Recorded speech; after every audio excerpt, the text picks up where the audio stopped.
folks, welcome back to Game Geeks. I'm your host, Kurt Wiegel. Today's episode, we're going to be talking about a pair of books specifically for Savage Worlds, one of which is a campaign setting that we'll go into a little bit more depth on, and the second is, quite honestly, it is an encounter book of individual 1 or 2 hour encounters that you can put into any fantasy game you want. So to start with, wait, do you hear that? That's the sounds of thousands of Game Geeks watchers moaning that it's another Savage Worlds review. It's music to my ears. That and crushing the dreams of pre-meds for 12 years now. It's what makes my life worth living. Anyway, the first one we're going to talk about is Caladon Falls. Now, Caladon Falls is specifically a part of the Savage Worlds suzerain subset of rules. It's kind of difficult to explain. The basic idea behind suzerain is the opportunity to have your characters cross over between different genres of game, different style of game, all while building yourself up towards some very large mythic level adventures. There have been several other settings for this suzerain idea that have come before this one. We're specifically going to be focusing on Caladon Falls for now. I should point out that I got Caladon Falls as part of the Emmys review to the 2012 Emmys Awards. Now, what you get in Caladon Falls is a very well detailed fantasy kingdom. Not the biggest fantasy kingdom I've ever seen. It's certainly a specific focused in view of one part of a world. But what makes this game a little bit different than most of the others is the idea behind this is you start as a soldier and not the princeling trying to establish his heirship to the kingdom or the person trying to make their mark. No, you're just a soldier. You're a grunt. You're a guy or lady, depending, or both if you're really into that. But you're this soldier, and it is this ever-expanding vortex of holy crap that you are sucked into in this setting as the world is being invaded by these beings of chaos. And most of the plot point campaigns, most of the campaigns you see sort of have little moments of oh crap and moments of revelation and moments of victory, all building towards some very big climactic battle. This idea is a little bit different because at the end of almost every adventure, it's, holy crap, we're screwed. Where just the size and the scope and the scale of the forces arrayed against you become more and more obvious. And you're beginning to realize as you play through this, we are in so far over our heads, it's not even funny. Harry Dresden is in a boat compared to what we normally are in this situation. Sorry, had to get it in there. So, what do we have going on here? Well, you've got a campaign setting, you've got the idea of this kingdom, and the soldier point of view as you scale upwards. One of my favorite parts of this, though, is it actually goes into a great deal of detail on the kingdom itself, the noble houses that comprise the kingdom, some of the politics you might see, different levels of nobility, which made me just clap my hands in Starfire-like glee when I was looking at this, and you realized, well, here's your normal level of noble that would be like a knight, maybe a baron, and then you can buy up to the next one, which is sort of like the duke level, and then you're like, holy crap, this is really what I want, because as I've said before, most of my fantasy campaigns are very heavily influenced, read blatantly stolen from Raymond E. Feist Rift War books.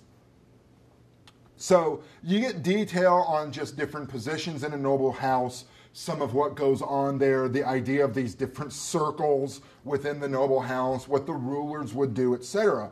So while the campaign itself is specifically set up for that soldier's eye view, you could very easily come into this as a scion of one of these great noble houses. One of my other favorite pieces of this was this idea that you're tied into the history of your house and the background enough that you can actually buy a house gift, which gives you specific advantages or widgets to play with when you are of one of these very specific houses. The forces arrayed against you are mammoth and considerable. Along with addition to that, the book gives you a lot of nice ways to apply these layers of let's say you really like orcs, but you're not sure where to put them in here, you can apply sort of like the idea of this chaos-spawned orc and throw it at your players at any point, and they're still going to be going, holy crap, what was that? Second book for review today is the Hellfrost Encounters book, Book 1. This does not purport itself to be a massive linked campaign. This is not a plot point campaign. This isn't even a very long, broad, well-defined adventure. This is a series of very quick encounters. This is a series of your GM is panicking because he had this great, big, huge, wonderful adventure planned out, and then half of his players called in, canceling because they just found out that there's a Swedish death metal concert 2 cities away that they're all going to go to, and so sorry, but do you want to come? No, I like show tunes. I don't like Swedish death metal. Well, we're off then, and you have half your players left to play with, and you don't know what in the heck you're going to do. This is where you turn. By the way, that was a dramatic reenactment of more than one incident in my life. Jordan, Mike, I'm looking at you. So, what do you get in this book? Honestly, they're 2-page adventures. They face on the left and the right.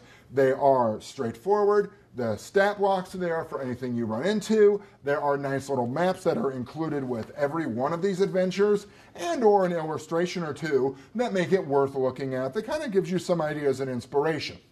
All of the art in here makes it very, if you haven't caught on to it before, and if you haven't, why not? The very Germanic, Norse-fueled theme behind the entire Hellfrost setting, or at least in Rassilon.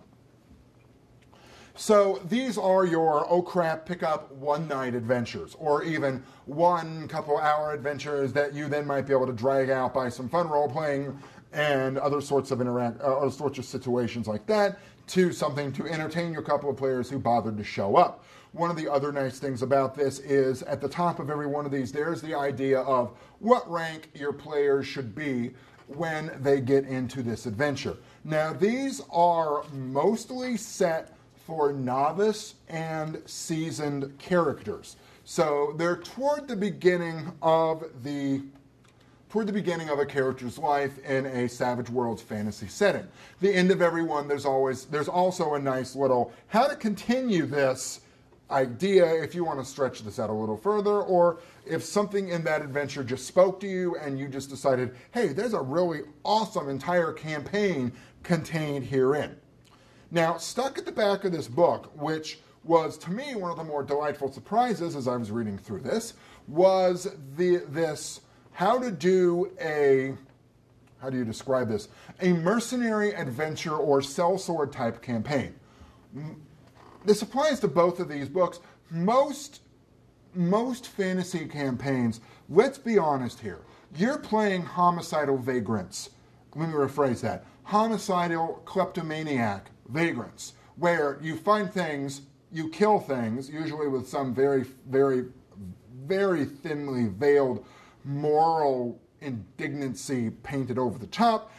You proceed to separate them from their stuff, lather, rinse, repeat. Please don't send in all the messages about the wonderful campaigns you played that were nothing like that. I know they exist. I tend to run games that are nothing like that. But let's face it, that's kind of how we all cut our teeth in this hobby. The idea of this mercenary or sellsword campaign here is you're not just homicidal vagrants wandering the countryside looking for stuff to do. You're homicidal vagrants that are hired to do things. And these can be good, neutral, or things as much as you and your GM are comfortable having. This gives you a lot of setups for how to do this idea of a mercenary campaign, where you get your jobs, what you can get paid, complications for the missions, etc.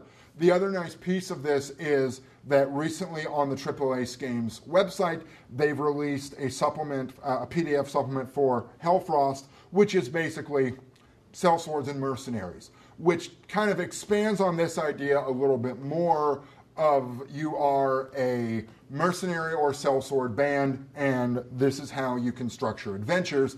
That's not just some wander into the dungeon and kill stuff there.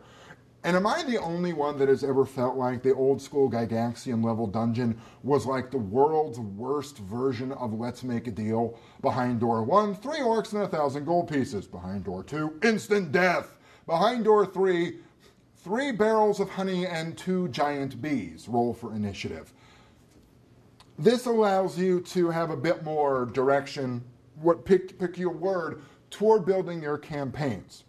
So again, 2 products here, both for Savage Worlds. One is Caladon Falls, specifically as a campaign setting, and the second being the Hellfrost Encounters book, which contains a lot of straight one-shot adventures that you can then incorporate into a larger campaign, or as a break, or as a wayside, or as the ultimate, oh crap, what the hell am I going to do now? For Game Geeks, I'm your host, Kurt Wiegel. Good day and good gaming.